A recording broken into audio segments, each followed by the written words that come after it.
Ladies, kapag ka-live-in ka na at wala pa ring usapang kasal, mag-isip ka na. Kasi nai-enjoy niya ang benefit ng asawa, may kasama sa bahay, may nag-aalaga, may ka-share sa bills, may katawan kapag gusto niya. Pero ikaw, wala kang papel, wala kang legal na hawak, wala kang malinaw na seguridad. Kapag nagkaanak kayo, ikaw ang mas mabigat ang dala.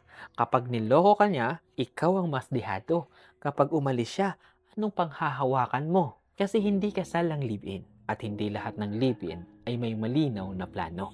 Kung taon na ang lumipas pero iwas siya sa commitment, tanungin mo sarili mo, bakit? Kasi hindi mo kailangan maging wife nang wala kang proteksyon. Kapag ayaw pa sa'yo ng pamilya niya, madaling ipamukha sa'yo na live-in ka lang. At sa oras na magka-problema, dun mo mararamdaman ang bigat ng walang legal na katayuan. Hindi ito pananakot, ito po ay paalala. Kaya kung papasok ka sa live-in, linawin mo ang direksyon. May plano ba? May timeline ba? May malinaw ba kayong usapan?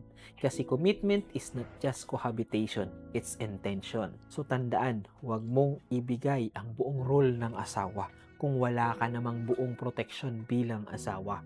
Kasi hindi masama ang magmahal pero mas mahalaga ang may malinaw na paninindigan.